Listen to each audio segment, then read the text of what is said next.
And now, weighing in out of the blue corner, Josh the Punk Thomson. 100%. And on the other mic, he weighs in from the red corner, Big John McCarthy. Josh Thompson. Rah! Did you say McThompson? McThompson. Dude, fall is here and it is freezing your brain. Yeah, you keep on flexing. It's like two fucking piano wires crossing right there. What's up, everyone? It's the Weighing In Podcast, and we're here to talk about all kinds of stuff that's happening because the MMA world is flipping upside down right now. All kinds of things are changing and things are going. It's awesome. I love that. My man, how you feeling? How was your flight back? Oh, my flight back was awesome. But you know what's even better is when you land and you know how right you were. That's all that matters right now, right? I know as well. How long was it gonna take? Oh, it's one of those situations, John, where I hate being right.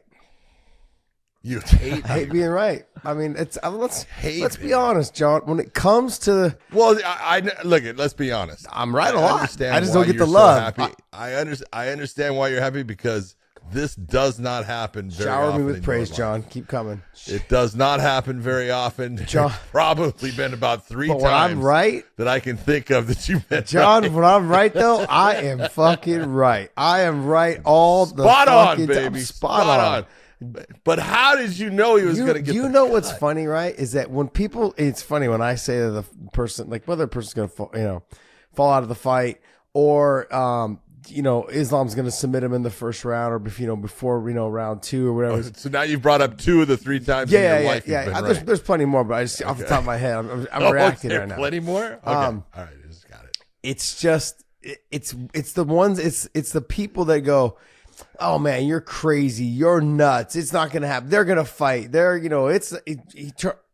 is going to submit Islam. Then I'm like, all right, guys. All right. And just kind of wait back and just, when it happens. So this is your moment. This is your moment. You know what though? Yeah, you got to relish it. Dive in. I'm going to do what Islam would do. I'm going to be very humble in this situation. I'm not going to. So we are going. We're going to a completely different level. You're gonna be humble. I'm gonna just.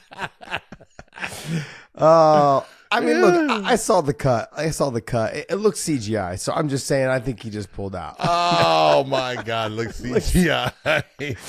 It looks like someone bit him in the eye. That's what it looks like, dude. It looks like a headbutt. So how in the world do you get a headbutt? Yeah.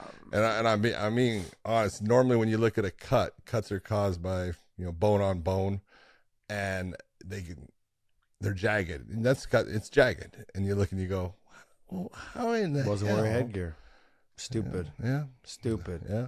I mean, so that's why you wear. That's kind of the only. That's the only. Like, look, headgear is not to protect you from getting knocked out. It's to protect you from getting cut. I don't understand. Like when I spent the money on that really expensive winning headgear that had the bigger cheek pads, more of the frame, even had like a little kind of went down more around my chin. It's just avoid getting cuts. I mean, especially when you're grappling, and there's a lot of opportunities. And reason why people get cut more towards the end of camp is because they don't fight the same way in the end of camp because they're concerned like, oh, next week's the fight. I'm just chill. I'm going to go through. They're not being overly aggressive, so they're 1 second behind. That leaves their head in a position that it wouldn't normally be in. They were probably just flowing, and that's what happened. They were doing their last hard sparring session or mediocre sparring session, kind of going through the movements. And I heard it was almost like a Shark Tank. But that's even worse. Yeah, like why are we doing a Shark Tank right before? Like, I mean, well, there's got to be. You're obviously in shape. No matter what. There's got to be that one last one, and everyone's a little bit different as far as when it's going to be. It is. Dana brought up a good point, though, John, in talking about this. Fighters, no matter if you're with the UFC, I've given Dana a lot. Dana. I was going to say Dennis and Dana at the same time. Well, he's Dana. I've given him a lot of credit. when it comes to situations like this. I had a real back sciatic problem and some nerve damage in my back from Frank Shamrock, who spear-elbowed me right in my spine right before my very first fight in the UFC. And I had pulled out already twice, and it's not like me to pull out. That's why I got 2 kids. But it just it came down to Oh, no. Can't get away with that one. No. You just can't just gotta come over that. So when that's the end of the show. When Dana found out that this was like the second or third time I had pulled out of a fight, and I hadn't fought yet, and I had been signed with the UFC for like a year already, and this was back when there's only like 7 pay-per-views a year, so he was kind of like, look, man, I got to figure out what's going on with you. You're constantly getting hurt. And so he sent me to a they call him like the guru. It's like this weird doctor who like kind of it was the witch doctor. yeah, It was there Steve. you go. Yeah, sent me to him. There you go, baby. He actually helped, man. He actually helped, and I was he's pretty good. surprised. Then he sent me to another doctor too. So when I was in Vegas, he flew me into Vegas, and he sent me to all these doctors. This situation is obviously a little bit more different, where he said, "Look, I would have sent him to a plastic surgeon." There's the video of him talking about how the fight was off, and he goes, "Look, I would have sent him to a plastic surgeon. They would have stitched him from the inside, done the work, and then they would have done this plastic surgery over the top." He's like, "I would have made sure." He's like, "But these knuckleheads, these fighters never call me in these situations." He's like, "So then they went to a doctor and it's just sewed up on the front." And he goes, "That's all it's going to do is be scar tissue and reopen."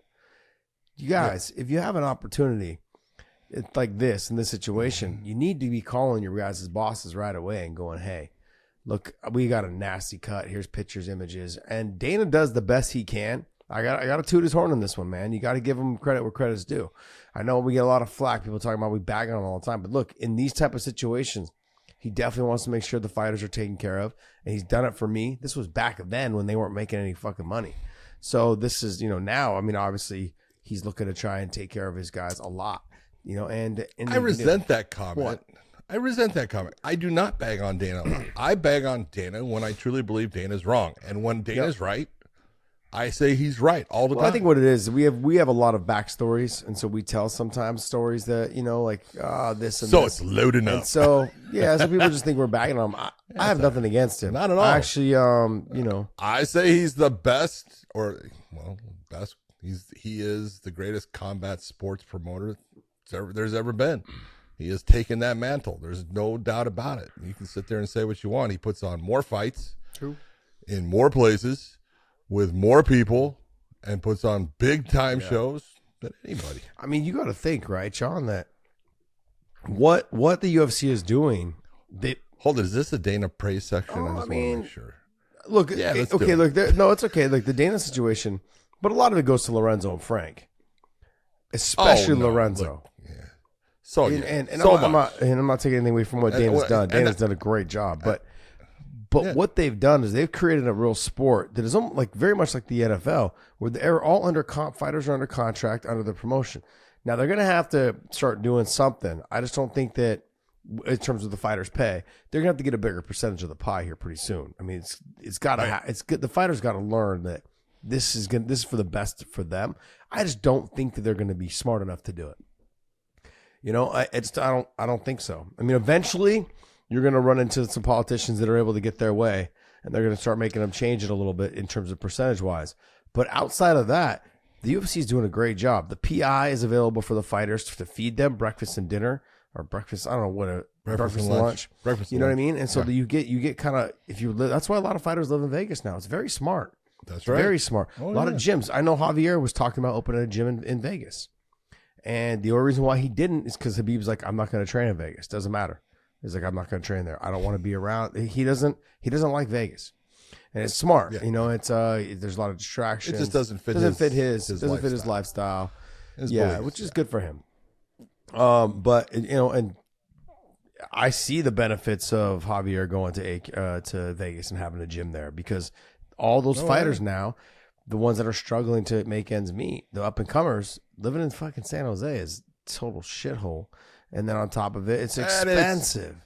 Ridiculously expensive. But like I said, I got to give Dana praise. Praise is he takes care of his fighters in these type of situations. Fighters, if you guys get hurt, any type of injury. I don't give a fuck if your finger's dislocated. Okay. You need to call him right away. He will take care of whatever it is he can to arrange people, and then they will pick up the bill. That's the other thing. He's going to go, I don't know what he has to pay for this. Like my doctor would have just sewed me up and not charged me in San Jose. But I've been there. I've been going to the same guy for, 30 years.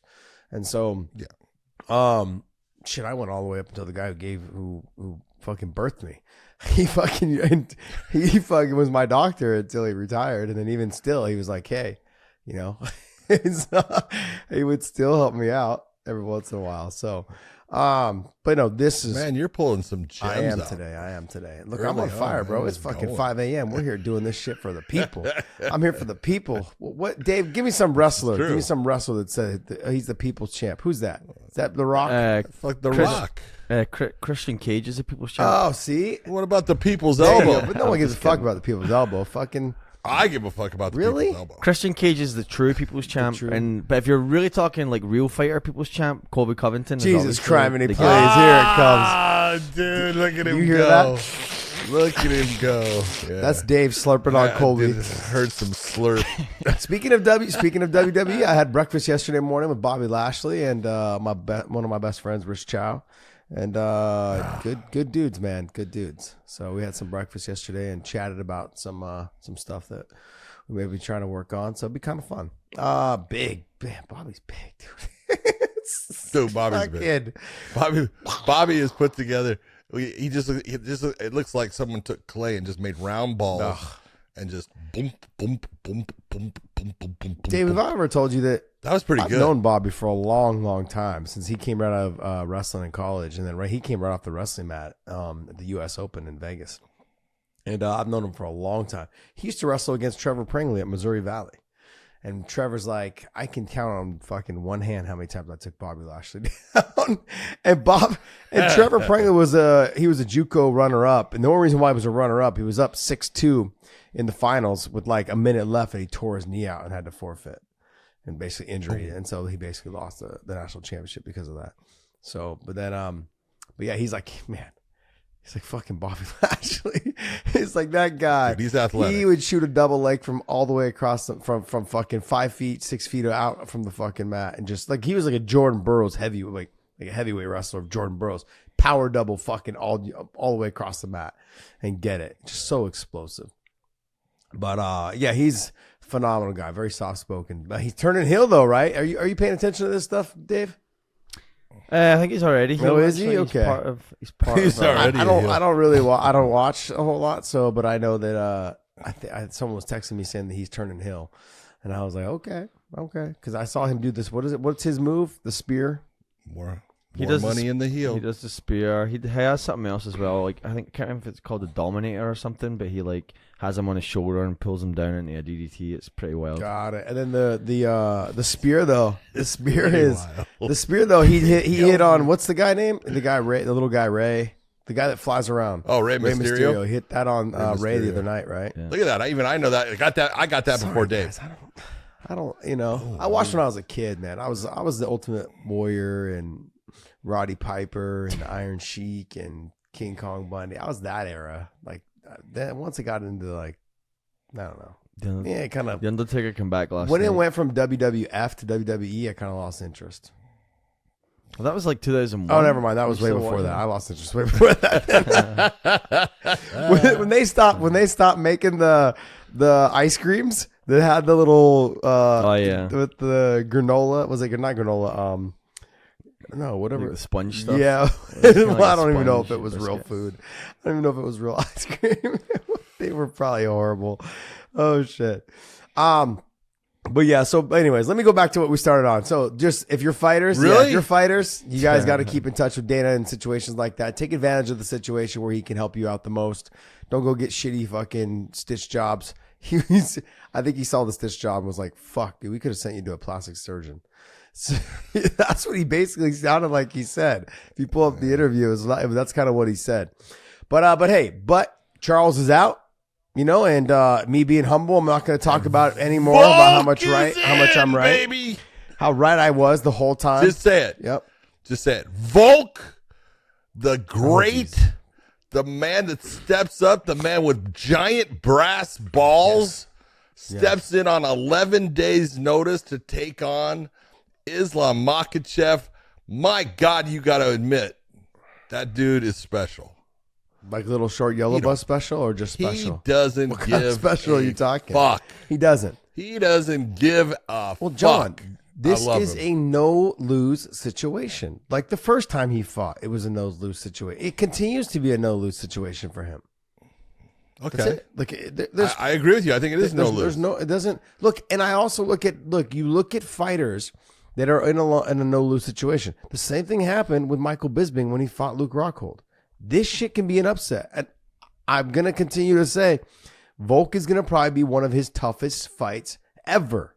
And the reason being, because it's the speed, it's the athleticism, he's a slippery little sucker when you get a hold of him. He's a fire plug that has no submission abilities because he just guts it through everything. The dude's he's just a freaking stud. Yeah, he's gonna always continue. I think he will continue to be Islam's toughest fight because he's just so hard and difficult to get his hands on. Those small, compact fighters, and I said this before. People were like, "Oh, you're just being biased because it's Islam." And no, man, I've trained with guys. The toughest guys that I've ever fought, and trained with ever were fucking these short, little, stocky guys. Josh Koscheck, Justin Wilcox.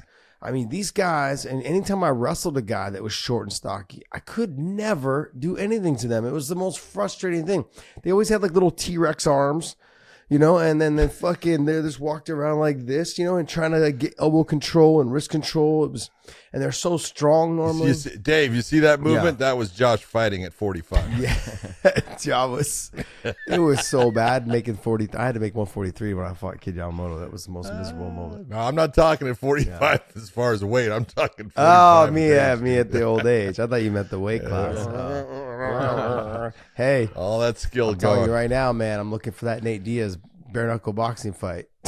Okay. Yeah, I've always wanted to see what it was to live life ugly like you. So I figured I'd take a bare knuckle boxing match. It's awesome. See what happens. It's awesome, man. Gosh, I can't imagine, man, going through life like that. You can sit there and say what you want, man. Give me your thoughts. You know, because you see. I know. I see. I see how miserable it must be for you. Jeez, John, give me your thoughts, man. This is gonna be. It's weird. Nobody cares what you think.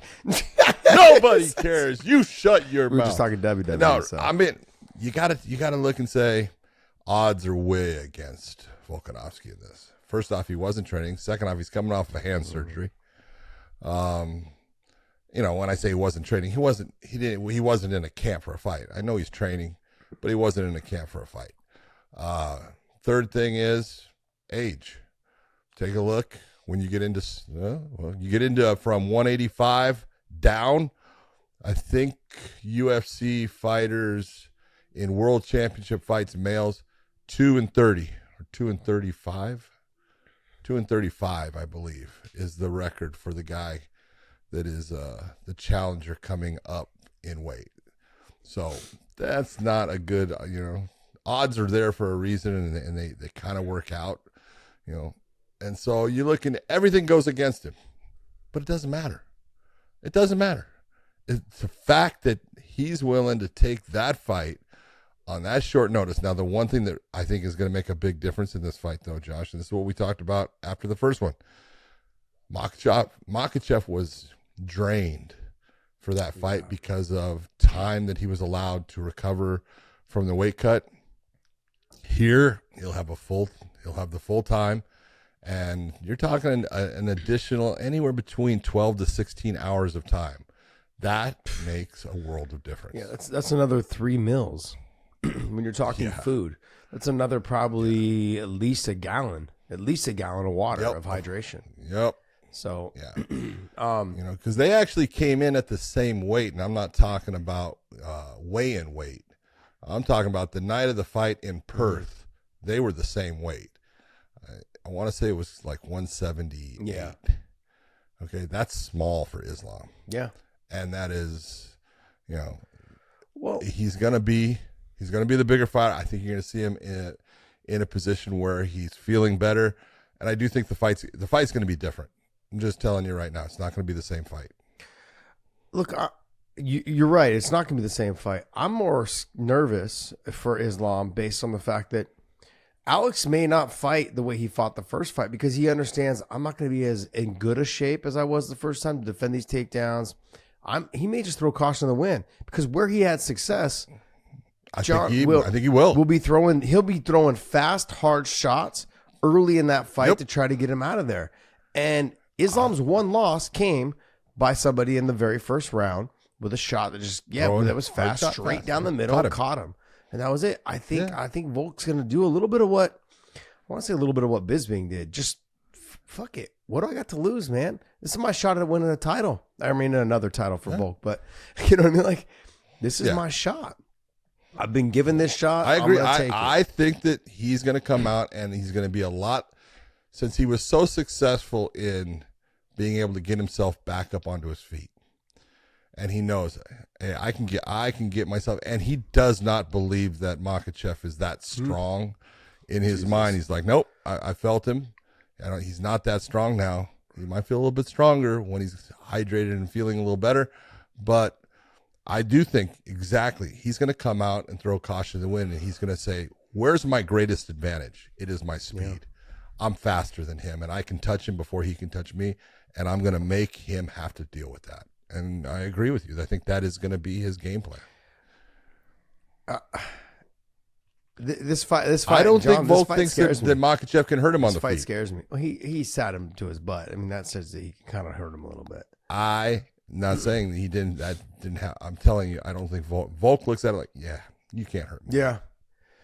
Yeah. Look, there's a lot of confidence that Volk can take from the first fight, but Volk also had a full camp the first fight. And so, like, I think in his mind, he's thinking, oh, I'm going to have the same, very similar results. You can't take me down. But you were very well prepared. I got to tip my hat to him, man. He was extremely prepared. Oh. But this is not the same fight. But I also think... Dude, his work with Craig Jones, you could see the difference. I look at what he can do with the speed. And we constantly say that speed kills. And it's an old saying because it's fucking true. It sticks around. That saying sticks around because it's true. Is that speed will definitely be the Islam's demise if he's able to connect clean with something, especially early in the fight. It just feels like as the fight gets moving, you start feeling the pace of the fight. You start seeing the punches coming a little bit. But early in that first 2.5 minutes, Islam's got to be extremely careful. Extremely careful. He's got to wrestle fuck him to death in that first round to try to slow him down, try and get the reads on his timing with his striking, all those things. But with Volkanovski, brother, you got fucking big balls. Because you got to give the guy credit. You got to give him credit for stepping up, coming off not a camp, and broken hand, having surgery. I think he had surgery. All these things. And there's a lot on it that, look, if you lose, you lose. People wait, and I got to be honest, people wait so much on situations like this. Oh, well, he lost. I'm sorry. I don't give a fuck. I don't give a shit. I don't care if Volkanovski lost. Give me another fighter in the 55-pound division that if they would have called, that wasn't in camp, would have been like, oh, I'm not going to lose my opportunity to get a title shot. It is a title shot. No, I'm saying they would I'm not going to lose my opportunity to get a title shot not having a full camp. Without camp, yeah. Motherfucker, Dana White don't want to hear that shit. Take the fucking fight. And it's so frustrating. Extremely frustrating.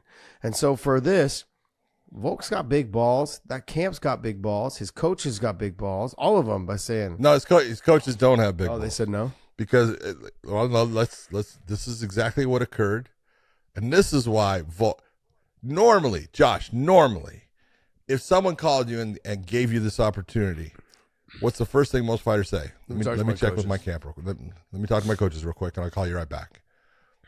He didn't do that. He said, "Yep, taking it."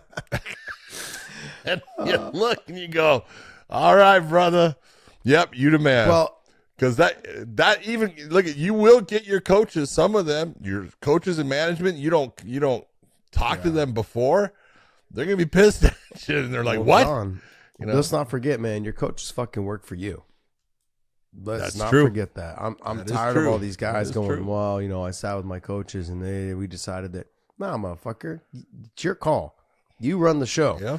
And it's your coach's job to get you as well prepared as they possibly can. I don't give a fuck if I'm fighting King Kong. Your job is to get me ready fucking for that ass whooping. Okay? For you to get squished. Exactly. You better teach me how to fall a little bit better. Okay? Or just, No, it's not falling. I'm going to teach you what to do when your upper half of your body is on this side of the cage and the lower half of your body's over. yeah, I mean, how do I join that shit back together? That's right. what I want to know. That's right. If you don't have the answer, I need to find someone that does. Big time fight, man. It's a big deal. It is a big deal. Volk got big balls. I tip my hat to him. Islam, look, let's not just skirt past the fact that we've talked about Islam big this is balls. hard. Hey, think about this. Islam, taking a fight, it's a different style. It's a different fighter. It's a guy that's going to give him, I believe, much more difficulty in the cage. His style and Charles' style, he matches up really well with Charles. And, we talked about that before. But just Makhachev just taking the fight like that. Way to go, dude. Yeah, it's not easy. Both of them. No. It's not easy. And it doesn't matter. It doesn't matter. Both of them, it's not easy. It doesn't matter. Like when Rockhold fought at Bisping, it's not easy for either guy. There's a little bit less stress or pressure on the guy who took the fight last minute because, like, look, I got fucking nothing to lose. I got everything to win. I got a title. I got this. I will tell you, Rockhold was not too stressed about that fight. It showed. Thank you very much. Because, I could hardly wake him up in the back. He was that bored. Yeah. It was like, really? And his coach, and Bob Cook, your man, looked at me and goes, yeah, he'll be ready, John. And I was like, oh, okay. Came to fruition. Oh man. But this is big. This is hard. Like when Aaron Pico fought what was the kid's name? Something Hernandez, right?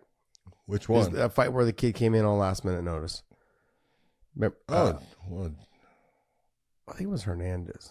James Gonzalez? Gonzalez. There you go. James Hernandez, Gonzalez, same shit. Yeah, same thing. But it Sorry, was. the alley cat. How's Yeah, that? but the kid ended up giving him a good fight because He's a it stud. came in last minute. Kid's a hell of a stud. fighter. He's a fire plug, man. Comes in.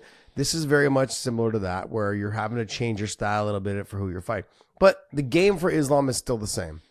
The game is to try to get him to the ground, slow him down, take away his speed advantage, and just trap him, like Rocky with the chicken. Put him in the corner, control him, grab him, hold him in the air, show everyone that you caught him. Okay, that kind of thing. That's kind of what we're looking to do, I think, with Islam. He's going to have to slow him down because in that first round, 2 rounds, he's going to be dangerous. I think he'll slow down knowing that he didn't have a full camp by the 3rd round. But you got to get to the 3rd round, buddy. And this guy he's not going to be circling and sticking and moving like he did in the first fight. He's going to come out like, fuck it. I think he's going to come out after. Yeah, fuck it. I got nothing. I got my fucking hands and my balls. That's what I got. So now I'm going to let it go. So look. One of those things was just broken. Yeah. So, but I'm looking forward to it. I'm looking forward to this fight. And it's a big time deal, man. It's a big deal. So we'll see. Oh, you got to really give it up, for all of it. Give it up for the UFC. They were able to put it together because a lot of promoters would have not even gone after putting someone like another champion in this fight. Let me ask you this: do we see a 3rd if Islam loses? Absolutely. Really? Yep. And where do you see it in Vegas? Yep. You did 1 and 1, one in Australia, now one in That's right. Dubai. Is it Dubai or Saudi Arabia? It's in Dubai. No, it's Yeah. Dubai. So one in it's United Arab but Emirates. it's Abu Dhabi, and then Abu Dhabi, and then you've got Australia, and now do you do the 3rd one in Vegas? You would do it in a neutral, I think. Yeah, because really, it's hard. You can't say that the United Arab Emirates is home field for Islam, but it's as close as you can get. Okay. You're not going to Russia right now, by the way. You're not going to go to Texas. All right, well, hey, we spun our wheels on that, but before we go off of that, though, I want you to make sure you guys hit subscribe on the bottom button there, and also hit the little bell for notifications. We're dropping some new content as much as we possibly can, and we've got a couple special guests coming on this week, so try to hit that little bell and notifications. And before we get off this Islam and Volkanovski thing, John, I want to hear you say it one more time. Josh, you were right. Go ahead. Shower me with praise. Come on. Mick Thomson. Mick Thomson. Ah! Boom. What were you right about? Tell me, baby. I was right. You know I was right. Okay. I was right. On what? John, I need you to say it. You know what I was right about. No, John, I'm not saying John, unless I know it. If you were right, I would say. John, Mick Thomson, you were right once again. I was right. Okay. That Charles Oliveira would pull out of the fight. Tell me. Oh, on Tell me. that. Okay. All Come on, John. Well, they put something up on the screen. I'm thinking, there's nothing you were right about here. You were right. You did call that. You said that fight's not going to happen. He really didn't want it, but I don't know. Yeah, okay. You got lucky. You got lucky. You got What are lucky. you talking about? You got lucky. I think Charles went out there and got cut on purpose. Okay, just because he. Oh, No. come on. You Do guys. not. Come on. Do We not. know that's not true, but I just don't think it was a very smart idea to be sparring with no headgear. I And that's agree kind of the with way. that. The headgear should cover right around your eye line. I mean, that shit's right yeah. up. It goes above his covers eye right at line. it. So, I don't know. Anyways, I wish him a speedy recovery and hope to see him back in as soon as possible. And fighters, make sure you guys contact Dana when any injuries happen to get you guys fixed up as fast and as best as possible on their dime. Yeah. On their dime. And Josh, Yeah. you were right. See, I want to make sure every once in a while you stop the show and you say those exact words again. Josh. I just We'll do it did. again later on. Okay, I want to just continue this thing Okay, on throughout all the right. show. Look, I said that I would give you guys a little bit more follow up on the UFC from last weekend. So a couple fights that I want to talk about and give these guys some love and some praise because I didn't watch all the fights because I crashed out after the Bellator event. But let me be honest, man.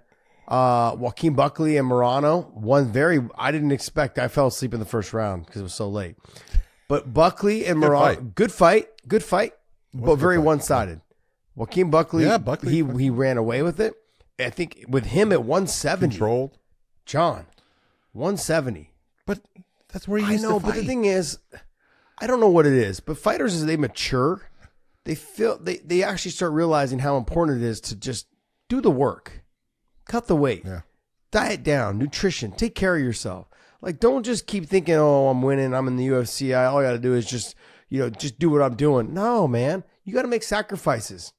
You got to do that fucking cardio on Thanksgiving Day. You can't be there stuffing your face. You gotta avoid those fucking cookies during Christmas time. God damn, but that turkey I know, and I pie get is who good. the fuck eats turkey these days. Jesus, it's all about. I do the big prime rib and big brisket, everything for Thanksgiving. I don't do that turkey shit no more. It's too much. It's a lot of work for something that nobody really eats. You got to eat it for like 3 or 4 days afterwards. It's just a pain in the ass. But I think. He's got to put in the work, and he did, and he looked phenomenal.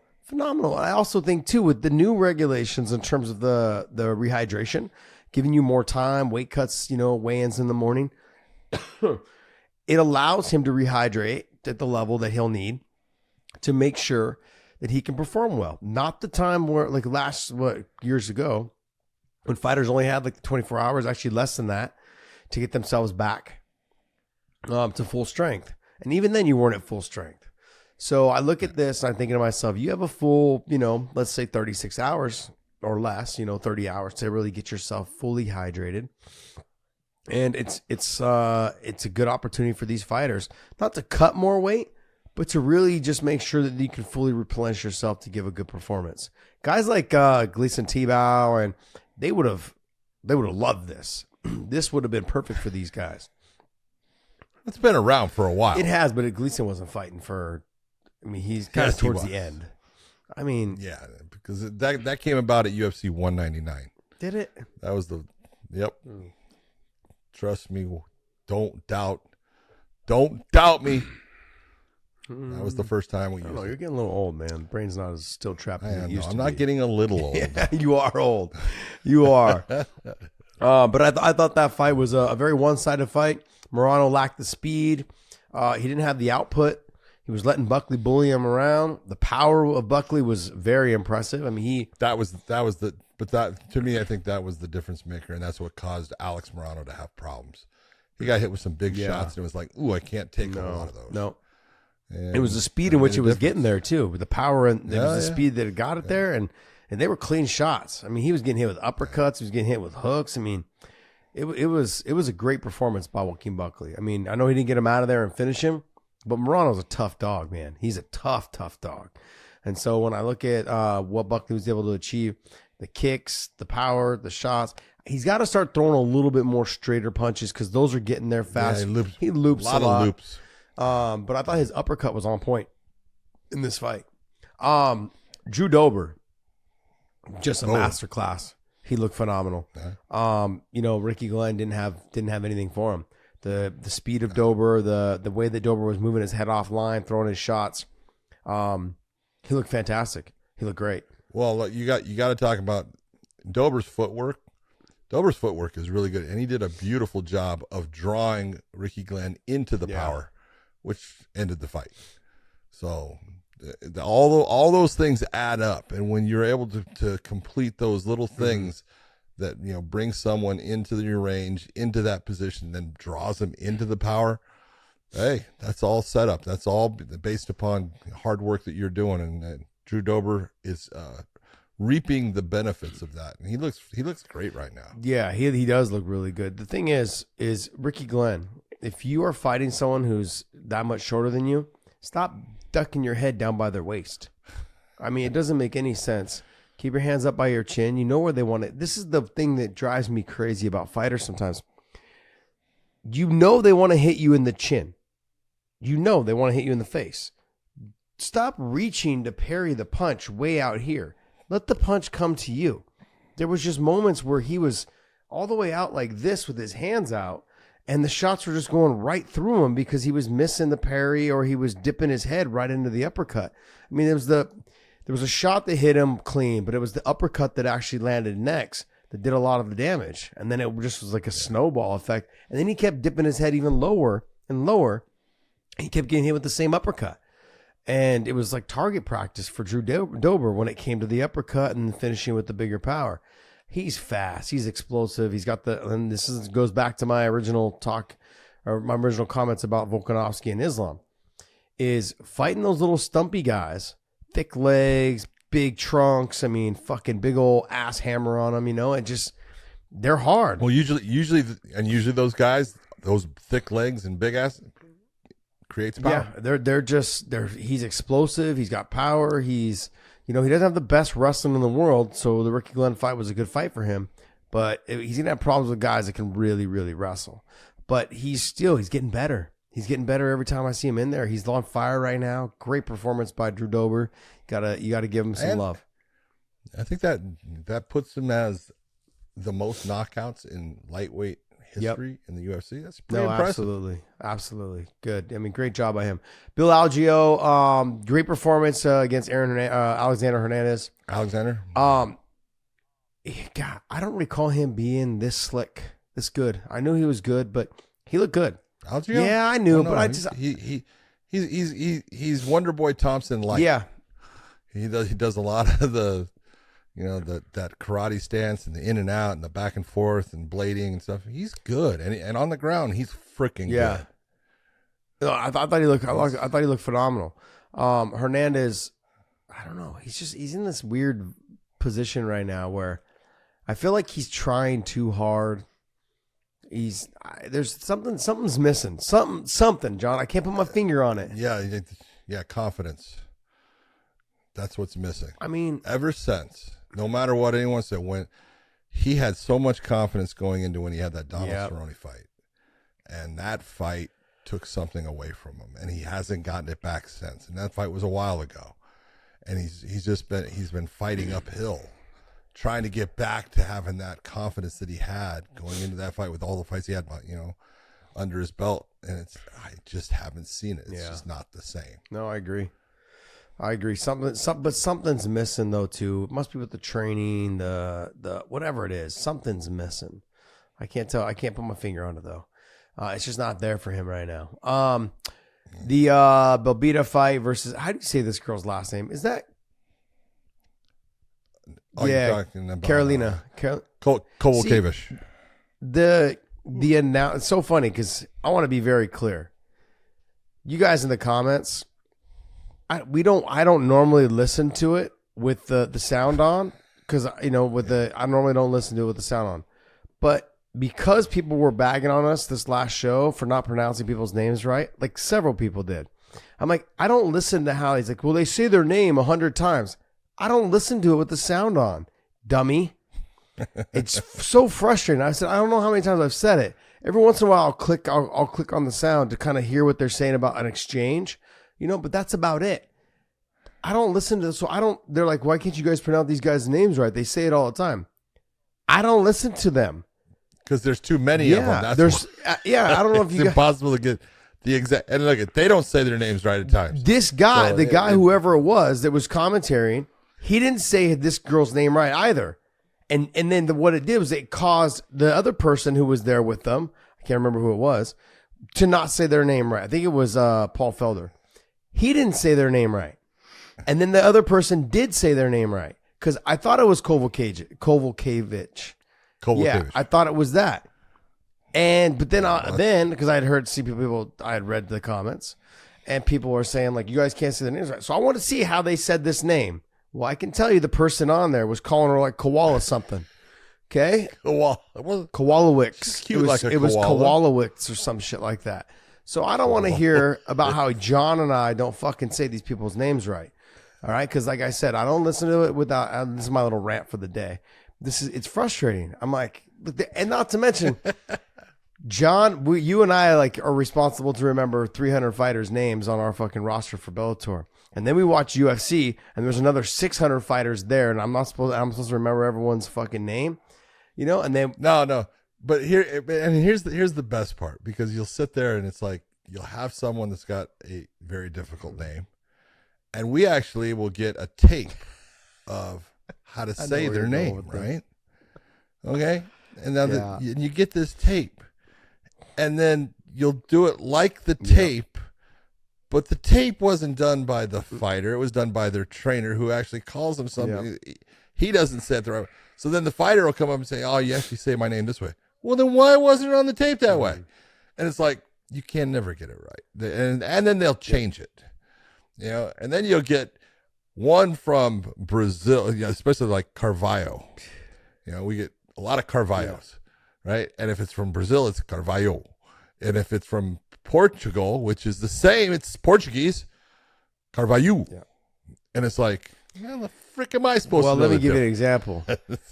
How do you say Neiman Gracie? It's not Neiman Gracie. That's how you say it. Neiman. It's not Neiman. Yeah. It's Nema. It's Neiman. It's like Neiman. Like, yeah, but he goes by, he'll go by Neiman. He'll go by Neiman. And he says it's because it's American. That's how Americans say it. So I just say whatever. And so we spend so much time trying to say their names right, and they're like, I don't give a fuck. I just go by what Michael C. Williams Thank says. you. Thank you. That's just the way thank to you. do it. Now, the problem is if you're in the UFC, and I love Buffer, but he fucks up people's names all the time. So you're kind of stuck if you're Rogan or Cormier or Felder. Yeah. Bisping is like, I can't go with one. And the best part, did you ever hear Buffer fucking announce Dan Murgalata's name in the beginning? Oh my God, it was hysterical. Even Murgalata would look at it and go, what was that? Couldn't say his name. Do they even announce referees' names anymore? Oh, yeah. They do? Yeah. And your referee? Herb. Oh, that's right. That's right. You got to think back. I'm like, how do they do it then? Okay, I'm trying to think. And then he'll switch it. It's like, Mario Yamasaki. Oh. It's like, Bruce, quit freaking saying his name like you're trying to make love to him. It's embarrassing. Yamasaki's a good-looking dude, though, man.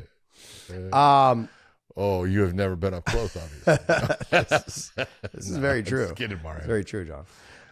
The other person I want to give some love to is Nathan Manis. Great performance. Phenomenal. Mendoka's tough. He's good. He looks slick. He looked good. I thought he fought bad colored hair. Bad coloring in the hair. Manis didn't have his hair color. The other guy did. No, Mendoka does. Oh, that's what I was saying. I said Manis didn't have his hair colored. Okay. No. I was like, wait, Wait, we're fighting. Okay. I thought he looked great. I thought he looked phenomenal. Great performance. I mean, look, if you're fucking swinging for fucking ankle locks and you're getting punched in the face 15 times, let it go. The shots he took underneath, I was like, the Mendoka, I'm like, what are you doing? Like, as soon as you get hit one time, just kick it away. Like, just ditch it. Get rid of it. If you have any doubts on what that position does to you, go back and watch the Frank Mir fight against Ian Freeman. Like, let's not commit to the submission so much that you get knocked the fuck out. It was driving me crazy. I was like jumping through the screen. Like, what are you doing? Like, let go of the leg lock. Get rid of it. And he just kept doing it. I got it. And then, but John, then I realized that he's not very good at leg locks. After watching him, he had the legs crossed over, but he just didn't have he looked like he'd already was like in a haze. I think he's probably good at leg locks.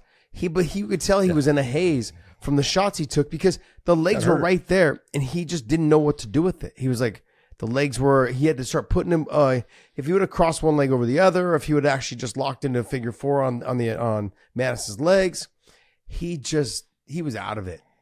And just the attack wasn't there anymore. Once you realize that's where you're at, you gotta just cut bait and run, man. I don't know. It wasn't a great performance by Mendoka. Abandoned ship on that idea. But Mattis looked good. I thought he looked phenomenal. Yeah. Great job. Stay relaxed, stay composed, and great job, man. Great job on them. All right, well, hey, that's going to wrap up the talk. Did you have any other thing you wanted to touch on that fight? On that card? No, okay. You covered. Look, I owed people at least a better explanation of what I gave on fucking Sunday.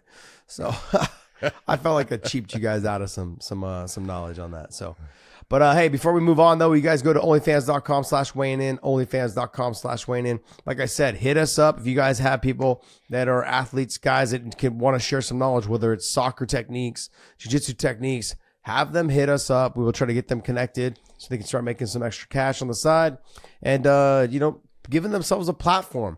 Like I said, there's only one other platform in the world that does more credit card transactions than OnlyFans, and that's called Amazon. That lets you know where they're at in terms of how many people. 250 million people are on OnlyFans. 250 million.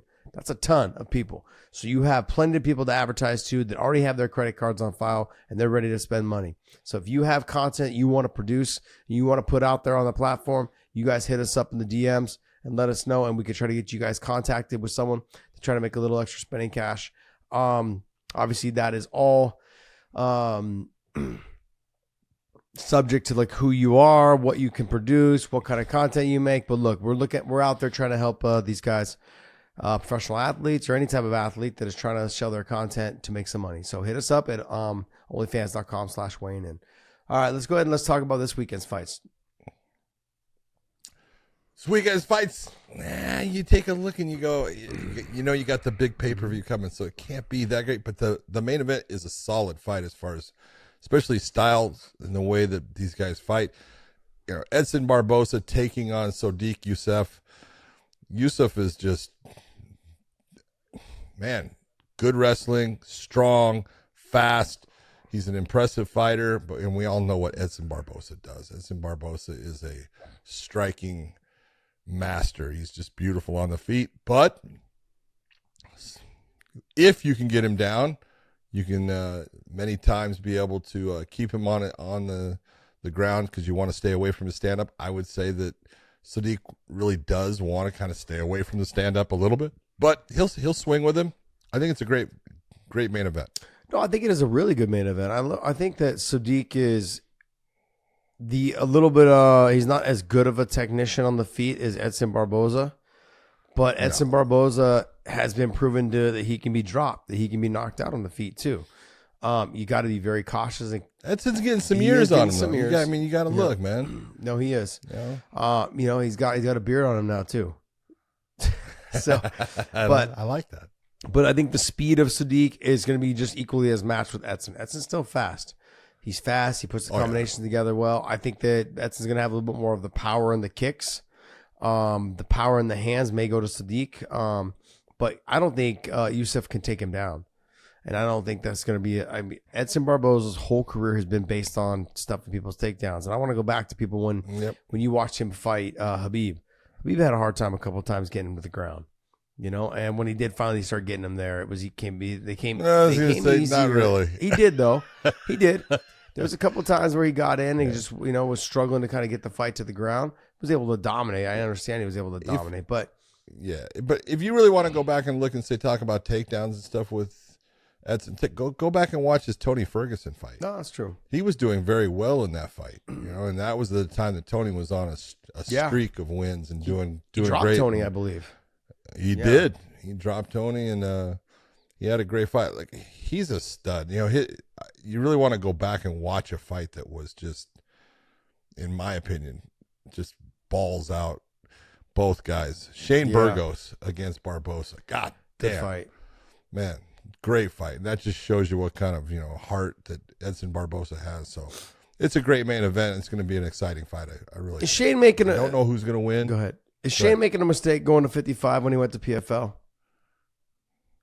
I think he should be at 45.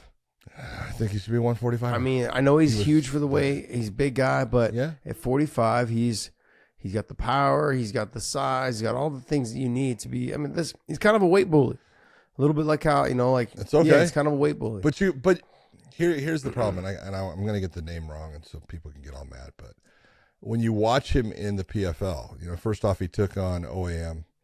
So, Oliver Albion-Morcier is a big 155er anyways. And so he ended up he lost that one. But his second fight, I want to say it was, it's the Japanese fighter, and I'm not sure if it's Nakamura, but he's a young kid. He's good. He's talented, but he's small. Yeah. And Burgos couldn't even took him down, but wasn't able to put him away, wasn't able to hit him with shots that really hurt him and stuff. And then he went against Clay Collard, and you're going, look, Clay can take shots, but Clay was lighting him up for a lot of it. Now at the end, Shane was coming on and doing well, but he's not able to land the shots that had the effect at lightweight that he was having when he was a featherweight. No. So he might want to take a look and go back. I agree. You might want to think about that. Any other? Let's scroll down. There we go. You have Jennifer Maia versus Araujo. Yeah, good. Thank you. Let's go on to the next one because that's a much better fight. I'm just being honest. I got you. All right, so let's go to the next fight. Jonathan Martinez against Adrian Yanez. That's a good fight. Both of those guys, their stand-up skills are phenomenal. Martinez is definitely better on the ground. Might be better on the feet, John. I'm telling you, you know what? He's that good, man. He's a dog. He is fun. I don't know if he's better on the feet. I think Yanez might be just a little bit slicker, a little bit smoother, but that is a great match. Wait. Say that sorry again. about the ladies, but say that again. What? John, I love doing this show with you because you're always wrong. So that's what makes me look a lot better. Adrian, you're Yanez. but that's what I'm saying. Yanez is slicker on the feet, a little bit. That's what I said. You said Martinez. You said you're Martinez. Not letting me finish. See, you're right. I'm not going to ever. You said is the better striker because he's a little bit slicker, a little bit this. But I thought being a better striker meant you just didn't get hit and you actually were able to knock people out. That's what Martinez does. Martinez is good on the feet. You don't have to be slick and all these other things. Not as good. You don't got to be a Floyd Mayweather, John. Let's clarify this. You can be a Canelo and still get the job done. Yeah, but then when you're Canelo and you fight Mayweather, you lose. Not when you're that's only when you're 20 years old. Just go ahead and say I'm right again. No, yes, John. No. Yes. Do you want to go back to 20 years Canelo old versus 20 years Mayweather? old, John. 20 years I old. don't care. He lost every damn round just John, about. tell me I'm right. No, you're wrong. Josh Thomson was right. Charles Oliveira pulled out of the fight. Mick Thompson was right about the Oliveira. Jonathan Martinez to me is going to have the harder leg kicks, going to have the harder leg body kicks. I think he's got more power than Giannis. I think Giannis, like you said, sure, he's slick, he moves well, but the punching power of Giannis is not going to have an effect on Martinez. He's and tough. The size. It's a great fight, but it's a great matchup. Yeah, it is. This is going to be one that you go, that should be a barn burner.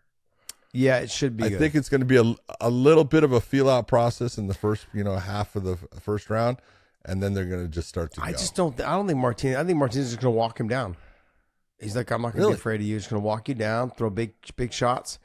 He fights. He's southpaw, so he fights everything. He's a dog. He's a dog. Has Giannis fought since he lost?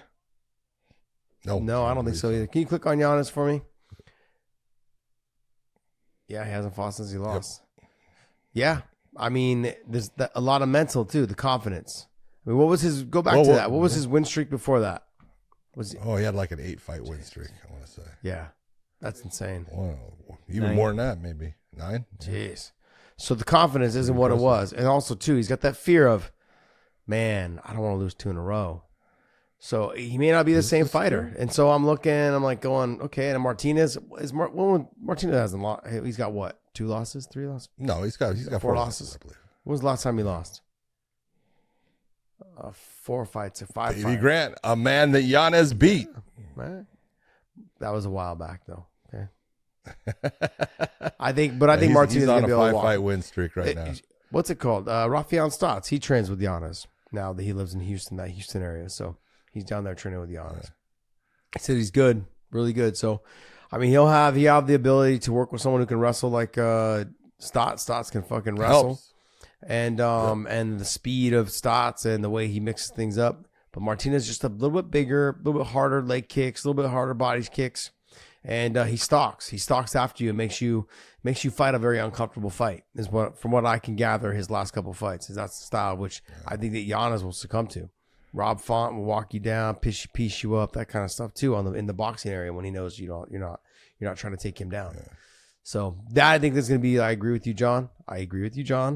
Okay, we are both right. See? You're getting smarter by the moment. We are both right. This is going to be a good fight. But right. Josh is right that Martinez is the better striker. Okay. No, Josh is not right there. But okay, go next fight. Andre Petroski taking I don't want to say last second, but it's very last minute fight against Mikel Pereira, taking over for Marc-Andre Barrio, who had to pull out. Petroski, great grappling game. Pereira, hard to take down. Super explosive, great athlete, moving up to middleweight because he was a huge welterweight that couldn't make weight, and that's what happened with his Stephen Wonderboy Thompson fight. But I think this is a great matchup. This is actually a really good fight. I'm kind of. I just think about Joe Silva. You miss weight more than once or twice, I'm gonna put you at 185 or whatever the weight class is above. I'm tired of your shit. Miserable. I'm gonna try to get you. I'm gonna try to make you lose. Petroski's good on the ground. He is good on the ground, but he's also got good stand up. He throws a lot of heat. It's not the most technical stand up. Gets tired, but both of them get tired. But I think with Petroski, it seems like he cut a lot of weight because he's pretty well stacked. He's pretty stout, man. I mean, he's so. Pereira though, he's a big guy for 70. I don't think he's a big guy for 85 though. So no, he's big. You think so? He's got a big frame. Yeah, you stand next to him, you look, you go, John, damn. How in the world did you make? I fucking stand next to anybody. I fucking wonder how they make it. They're all fucking bigger than me. That's the best. We'll actually have Josh Thompson. Joe Rogan always used to say Josh Thompson's a huge lightweight, dude. We'll stand featherweights up against him, and Josh looks small, and he's weighing way more than 155 right now, and it's like, yep. These fucking guys. I walked past Jeremy Kennedy. Fucking oh yeah, Jeremy Kennedy. I'm like, you big fucking beast. How does Jeremy Kennedy make the weight? He's enormous. I mean, he's taller than me. He's wider than me. He's got a small waistline, I know, but it's like still, I'm like, how in the do you make the weight? What? Better looking than you? Shut the front door. Get the fuck out of here. You wish. This is why I love doing the show with you, man. You're always wrong. You're always wrong. Always, yeah. I fucking I'm always love pushing it. buttons. See, that's This what you is love. Great. You like people can't even take you serious anymore with that type of bullshit. Look, Jerry Kennedy is a good-looking dude, but let's not get out of control here, buddy. John. Let's not go too far. Fuck. I mean, Take a look at this. Take a look at this jawline. it's so hard when you're fucking Pinocchio like this. You you're just all nose. Really? Who the hell is calling you at fucking 6 a.m? That is a world-class referee in boxing, Mr. Jack Reese, that I just had to say no to. He must have something really important on his mind calling you at fucking this time in the morning. Yeah, because he actually Is he in the West Coast? His time, right? It's 4:54 in the morning for him. Jesus, Jack, you better get your shit, Damn. man. You sound like you got your life together, Jack. You're up early. Good for you. Good for you. All right. Any other fights on here you want to chat about? No, I think we're good. All right, guys. Well, hey, that's our UFC coverage. Let's get into some news, man. Let's go right into. Oh no, not news. We got another fight to talk about. Some news? No, we have another fight. October 14th.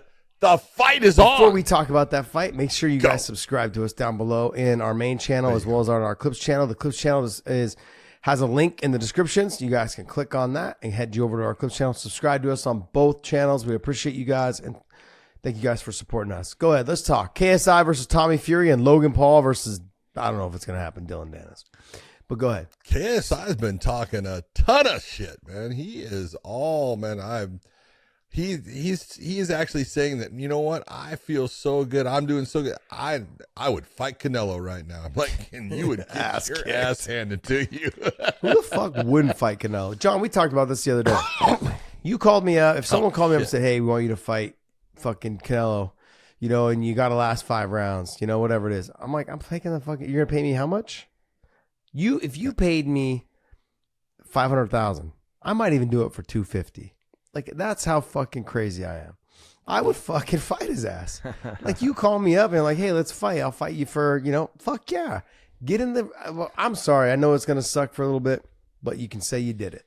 I don't know. It ain't going to suck that bad. No. It's no, not. Because at the end of the day, I'm still getting that check. But KSI versus Tommy Fury, I think you're going to see basically a repeat of Tommy Fury whooping KSI's ass like he did Jake Paul. He's just going to piece him up. Tommy Fury is brilliant for this. Whoever Jake Paul made him, put him on the mat. Now it's going to be KSI, and I wouldn't be surprised if Tommy Fury ended up fighting Logan after that too. All 3 of them are going to take a shot at him, and he's going to whoop all 3 of them. All 3 of them. Unless he just takes it for granted.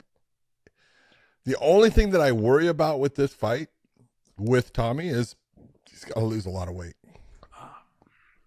I think it's at 184. Ooh. He's a big guy. He's a big dude, and he's carrying a lot of weight. And to get down to that, 6'2". Yeah, I think he's 6'2". He's a big guy. Yeah. 185 is not easy, man. Easy 6'2". And what I want to know is what the rehydration is for him. Like, is he allowed to put on weight more? Yes. There is no rehydration clause as far as he can put on what he wants. Because with the Logan Paul one, right? Wasn't there one that he couldn't go past a certain limit, I thought? No? Yes or no? I don't know. Maybe we'll have to look into that. No. No? No, there was with Jake Paul against Anderson Silva. And okay, yeah. Nate. I thought Nate. No, Nate just fought whoever. It was with Anderson Silva, I think is what you were talking about. Anderson Silva. Yeah. It's so funny, right? When the YouTubers are trying to put stipulations on, you can't put this much weight on. Wait a second. Oh, I'm sorry. You know, the big one was Gervonta Davis against Ryan Garcia. That yes. Huge. Yes. Rehydration clause. No. Somebody else had another one of those clauses too. And was it the Earl Spence? No. Yes. Well, I don't think so. I don't think so. Spence against Crawford? I don't think so. I think because Bud Crawford made talk some shit about Gervonta or somebody for making that clause be put in there with Garcia. Okay. Yeah, he was like, who the fuck takes a fight and fucking puts a clause on that? That's some chicken shit. That's what Mayweather did, made a career out of it. So is he really the best boxer? Verdict's still out, buddy. Look, KSI is going to get his ass kicked unless Tommy Fury didn't take this serious. Unless he didn't take it serious, I think KSI gets his ass kicked. I believe that Tommy Fury is going to have his way for the most part. He's fast. He's strong. I'm not sure that he'll get rid of KSI, but I think he's going to dominate the fight. I think there's a good chance he drops him. Yeah, but he just doesn't have that big a snap compared. Yeah. It's not. He's not one of those guys that you go, ooh, when he hits people. And I'll give it to Jake Paul. Jake Paul's got a good right hand. He hits people, they go down, they go out. Yeah.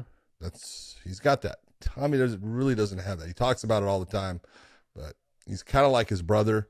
You know, he can put, shots on you. The big one shot to put you away is not in his repertoire. Yep. I agree. Logan Paul versus Dylan Danis. This is the fight. Let's be Shut honest. your mouth right now. You know? Just stop. Well, when I say this is the fight, stop. this is the one that has the most interest on it by people because of what Dylan Danis has done. Well, Dylan Danis has sold the shit out of this fight. Now, I'm not saying that's because he should want eyeballs on him. I still think Logan Paul lights him the fuck up. But he's the guy that has sold this card. It's not KSI and Tommy Fury. It's Logan Paul and Dylan Danis. Is that wrong? no, you are right. You are right.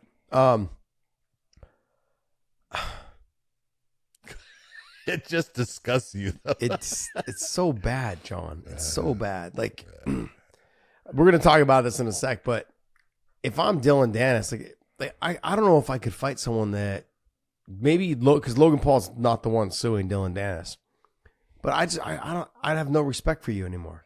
Like you know that your girl is. I don't think Dylan Danis had respect for him anyways. No, but I think if I'm. I don't think Dylan Danis respects a whole lot of people. This is very true. I don't know, man. I don't. It's not a fight that I don't even know. Like Logan's bigger than Dylan. Yes. Logan's got more experience than Dylan in boxing. Yes. Logan actually has a team that trains him. It's just, I don't know where we're at with this. It just.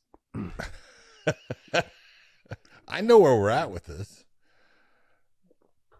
Where we at, John? This is payday. Yeah, it's just horrible. Kind of like you with Canelo. Yeah, I'll take it. See? Yeah, I'll take it. But hold on. Are you surprised if it gets to it that Dylan Danis actually shows up, steps into the ring? I'm not anymore now that he's got a lawsuit against him. He needs to do something. And the lawsuit's not going to help. I mean, it's not going to help his performance. I don't know. That whole lot. Okay, are we going to talk about this? Yeah, let's talk about it. So it's not Logan that's suing her or suing her. No, suing him. It's not Logan suing Dylan Danis. It's his girlfriend. Okay, but there was a conversation.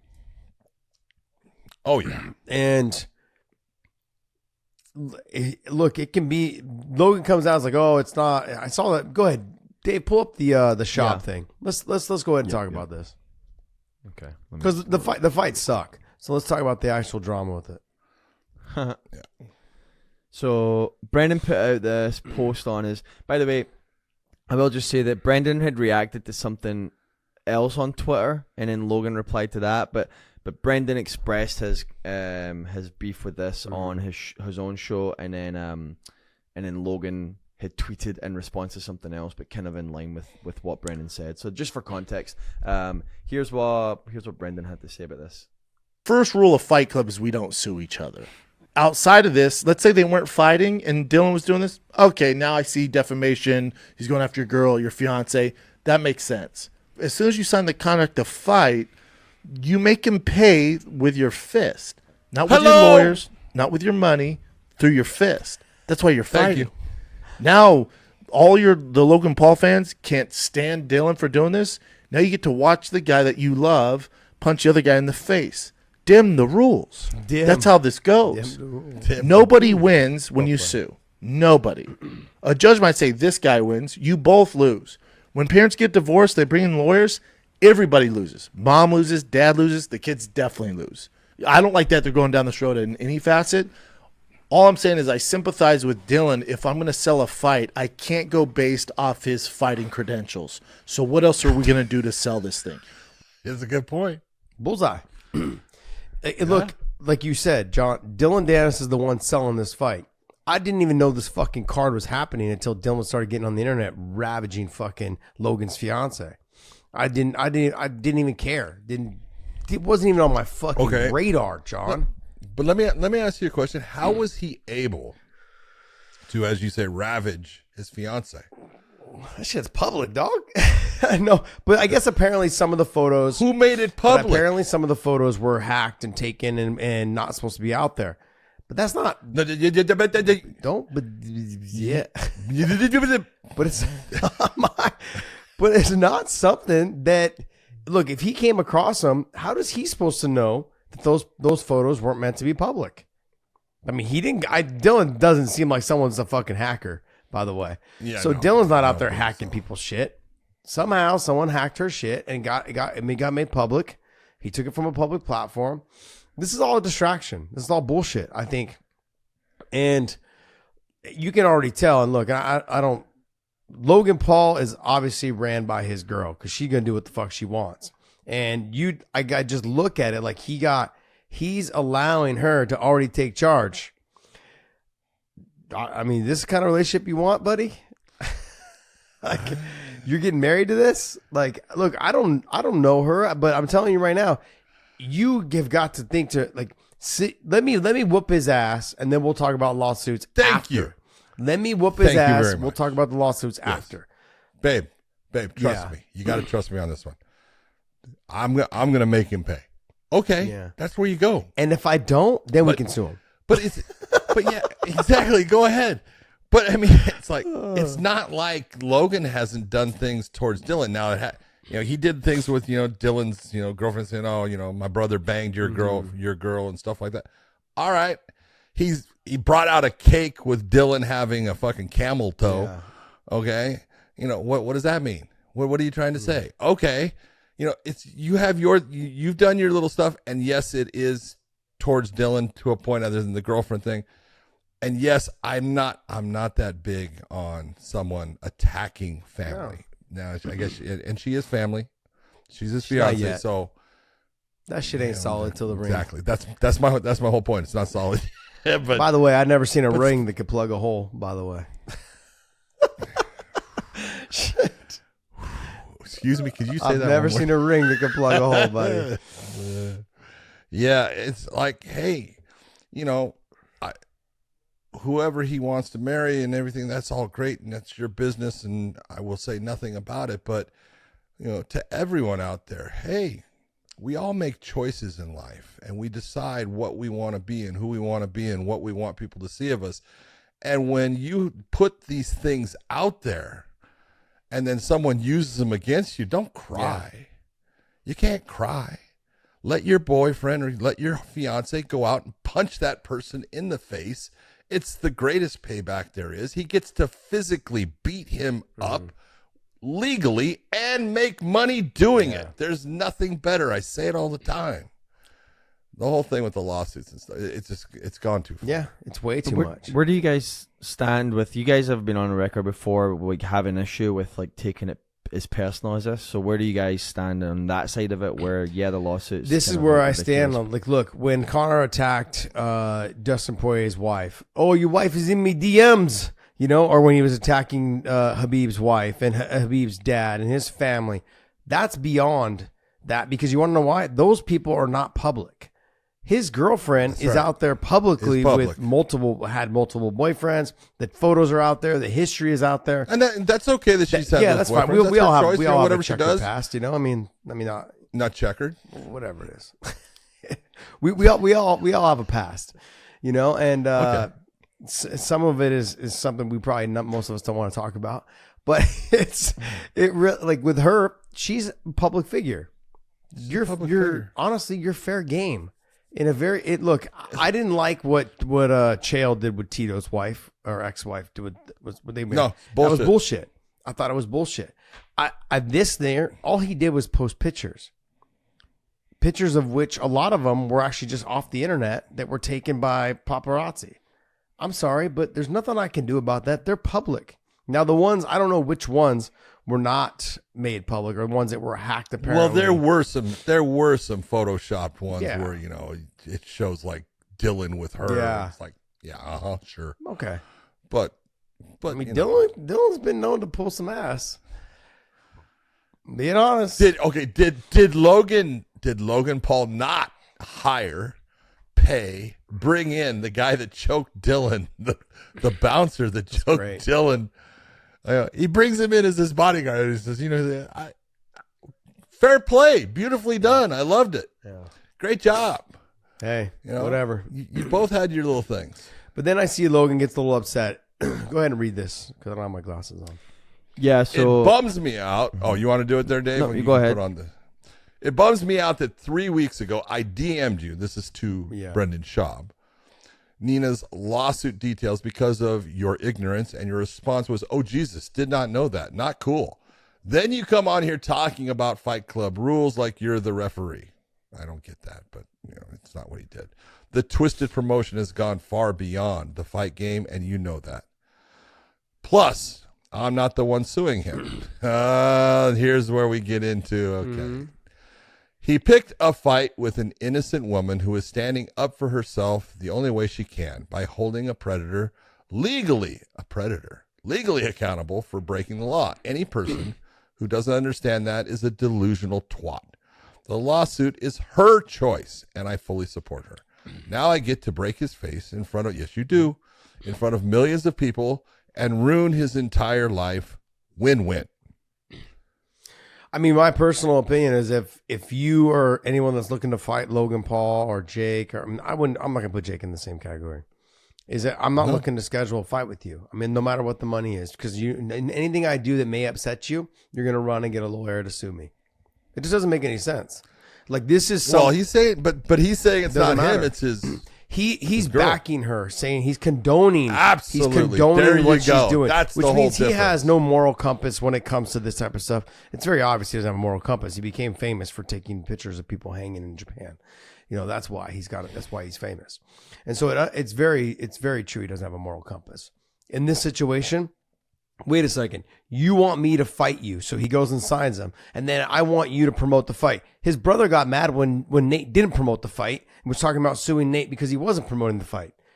And in 1 week, Nate promoted the fight more than Jake did the whole damn time with the things that Nate did. In this situation, you've got Dylan Danis promoting this fight all the way up into it. And now it's not good enough. It's almost as if, because they are promoting the fights or not promoting the fights, which is bringing more attention than both of these guys can do, they're upset.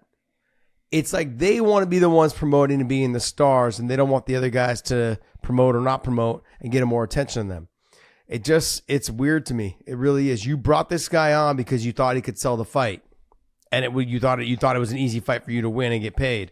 Well, guess what? He's promoting the fight, and now you're basically tucking tail and running from your girl because she has a lawsuit on her hand. I think it's ridiculous.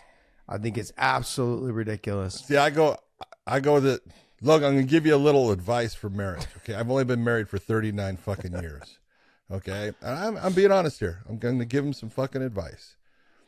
I live on the 98-2 rule with my wife. Okay. Good. And that 98% of the time, my wife gets exactly what she wants, when she wants, how she wants it, whatever. She says, I want to go do this. Okay. I want to go here. Okay. I need this belt. Okay. 98%. And trust me, it's even more than that. But 2% of the time, I'll say, my wife will say, I want to do this. We ain't fucking doing that. No. Okay. And she knows, I'm not bringing it back up. She knows, okay, he said no on that one, and he doesn't say no. And Logan, this is one of those moments like when your fiance there says, I'm going to sue him. No, you're not. I'm going to punch his fucking lights out, and I'm going to fucking do damage to him for you. Okay? Trust me. You got to trust me. That's the difference. You've got to be able to have some sort of communication with your girl and be like, hey, this is not what we're doing. I'm here to bring a fight to the fans. I'm here to make a lot of money in doing it. I would imagine he's not hurting for money. And so, and so that's my point. My point is why take somebody who is actually helping you promote the fight that you asked for, He's doing his job. Maybe it went a little over. And you knew what he went overboard. And you knew what he was. It's not. You knew what he did. You knew that he really doesn't fight, but he's on Twitter and doing all this stuff all the time. He's a Twitter troll. Okay.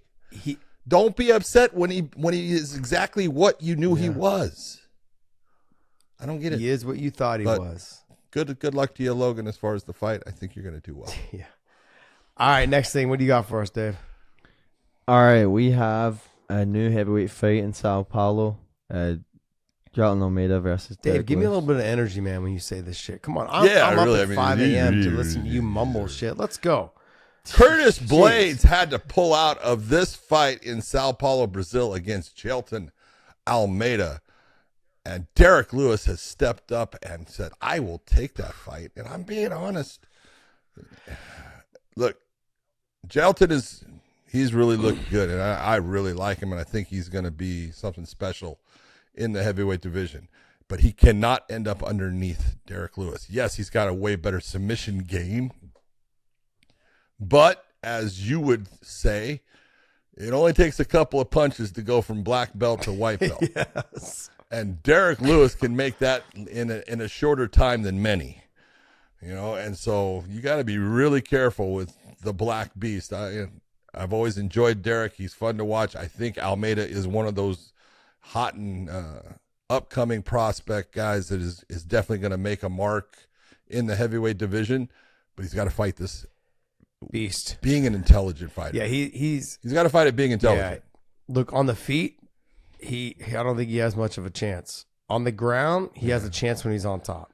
If he's on bottom, I'm sorry, man, but I don't see. He is just Derek Lewis has got probably the nastiest ground and pound I've ever seen in my life, and I've seen it inside the arena, and just I've seen it inside the cage. Yeah. Okay, stop bragging about you had better seats than me. Calm down. Okay, I got a better seat than you. Jeez. If for any reason I ever wanted to be a ref, it was so I could be right there. I mean, just that's it. Yeah. There'd be no other reason. Like I'd have no desire. Yeah, but you can't be the ref and be the fan. Yeah, I can. Okay, it's not about you just watching I can the fight. multitask. John, you've seen I can multitask. No, you cannot multitask. But look, being even just cage side, the TV doesn't give it justice on how even when he misses and he hits the fucking canvas, you can hear it through the arena. Boom. Oh, yeah. Boom. And I'm like, oh, my God. I can't imagine my head being between that and the canvas. And so Almeida's going to have to be very careful and cautious about how he mounts his attacks if he ends up trying to pull guard or if he ends up getting dropped and has to survive from bottom. Because Derek Lewis, when he's on top, he's a finisher. And it's nasty. So, this definitely spruces things up. I think with the Curtis Blades fight, Curtis Blades is good on top, good submission defense, but Almeida has a good level of jiu-jitsu that I think could have potentially subbed him. On the feet, Curtis Blades got a lot better on the feet. Almeida, though, could have probably hung with him a little bit. Athleticism, those type of things. It would have been interesting to see Almeida if he would have been able to take Curtis Blades down. That's my next thing. Is he going to be able to take down Derek Lewis? He's gonna have to catch a kick. He's got a better chance of taking Derek Lewis down than he did of taking. This is true, but you got to remember, Curtis Blades had a hard time taking Derek Lewis down up until he got knocked the fuck out. So, I don't think Almeida has as good a wrestling as Curtis Blades.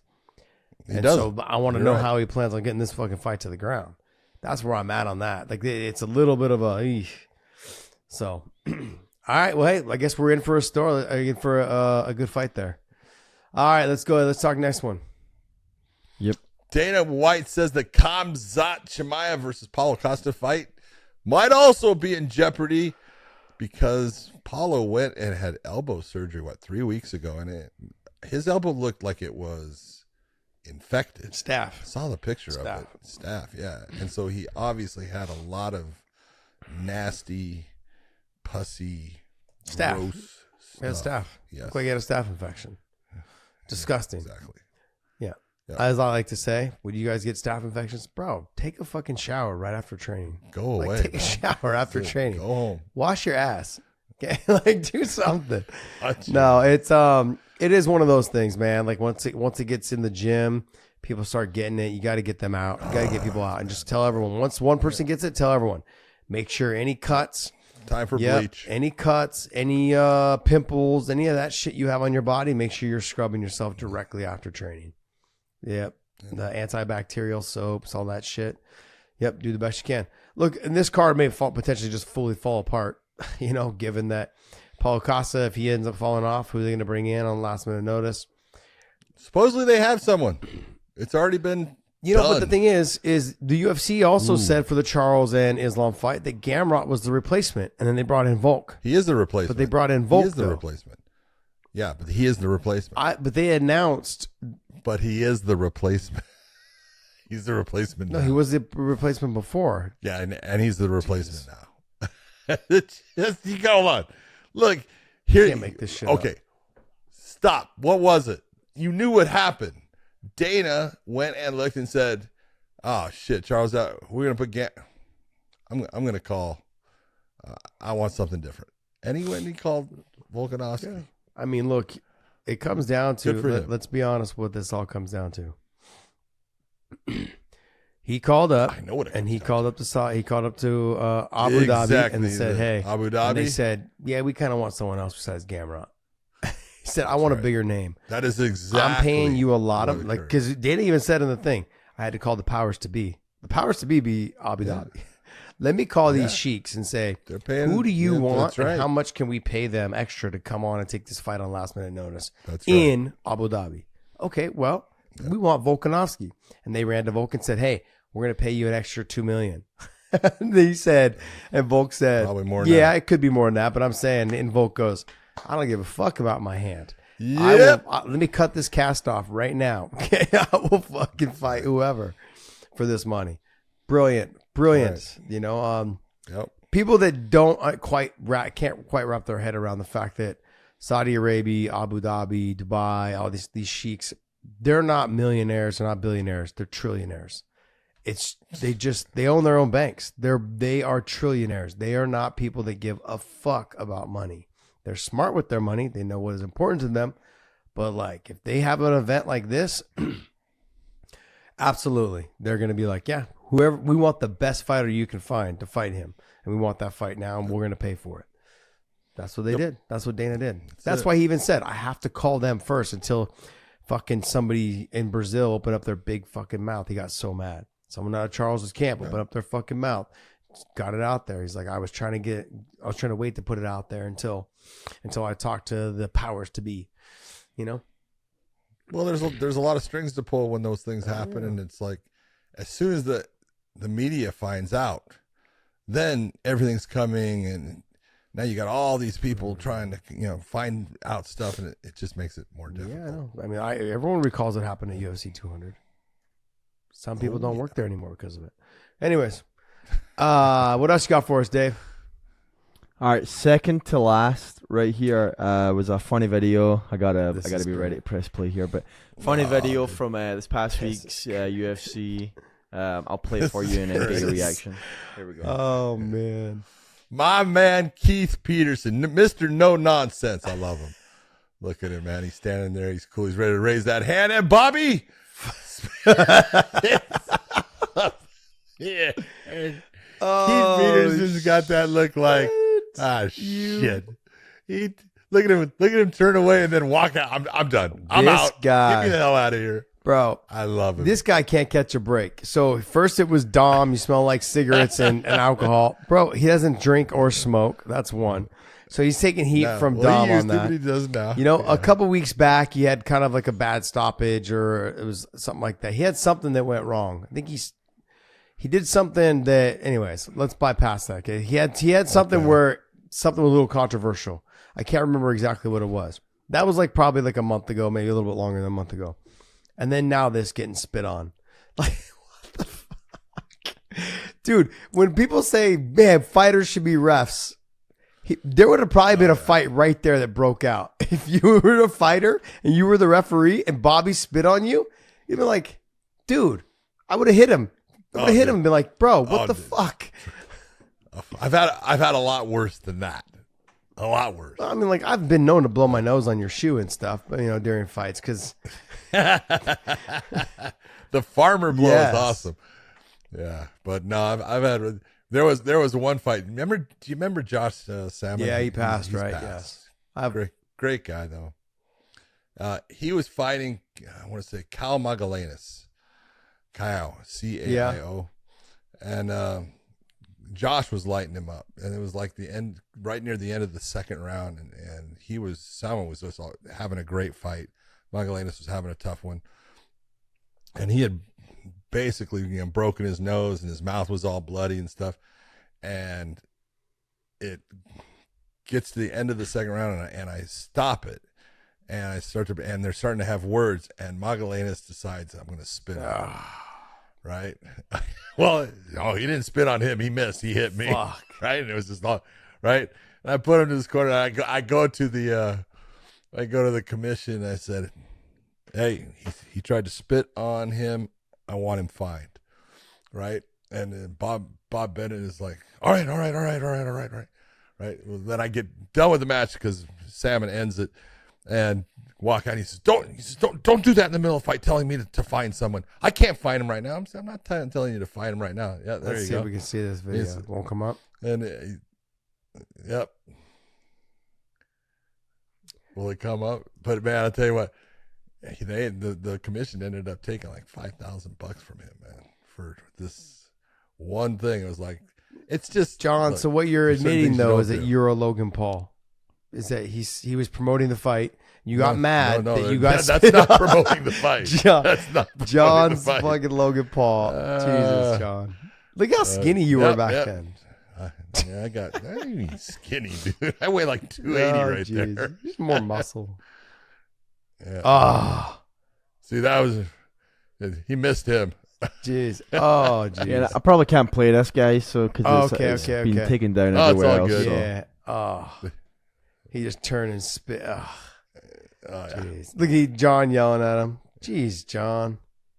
John, Yeah, the poor you guy know got what? beat up and then he's gonna. You were a fucking weight bully in there. I remember a couple times A you weight grabbed me bully. by my arm and flung me around. You ain't ever going. If I want you John, somewhere, you're going. You think you're gonna You get away? fucking grabbed me. I remember a couple times I got hit. I think one time I got hit in the nuts, and like I was like kind of just walking around, and I didn't even know where my corner was at the time, and you were fucking grabbing by my arm and like yanked me to the other side. I was like, Jesus, man, I'm trying to fight here. My shoulder's gonna get dislocated.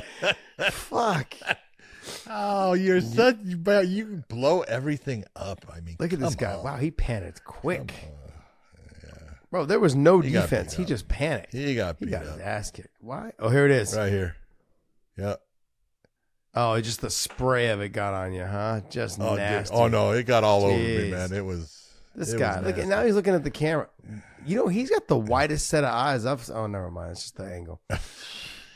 Like like when you see what are those lizards that can look in a chameleon?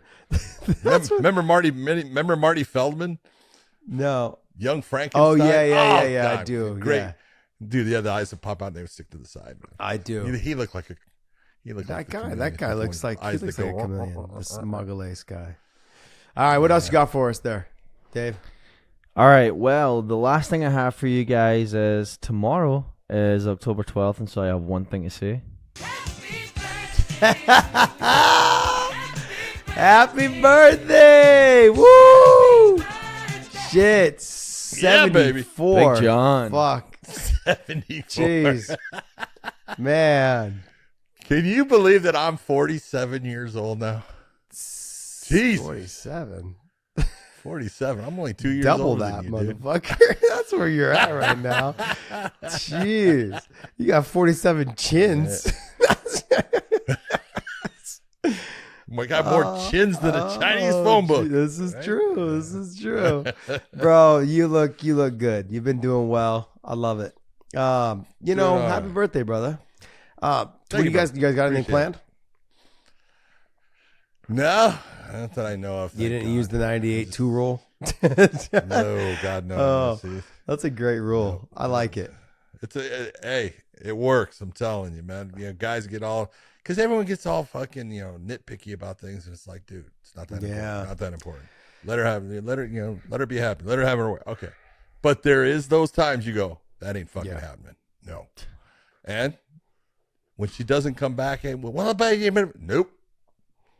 And it's perfect. Yeah, I Makes your life a I lot tend to easier. use that little card there when it's when I get home from traveling. Yeah. Like I don't want to do anything. I don't want to go to a friend's house.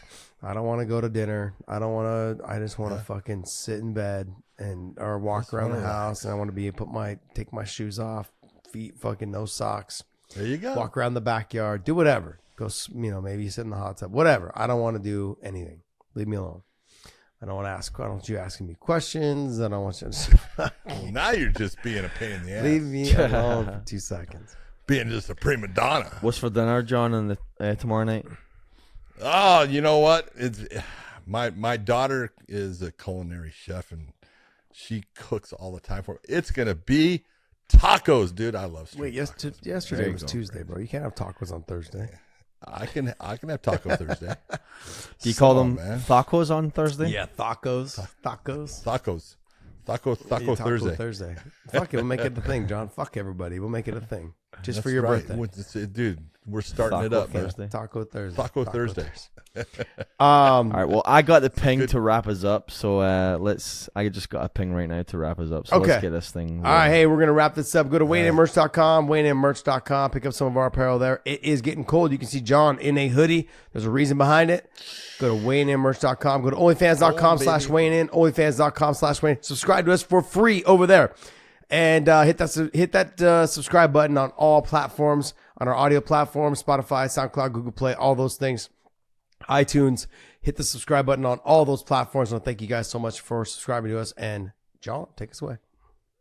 Very well done there, Mr. McThompson. I really enjoyed that. That was a great job.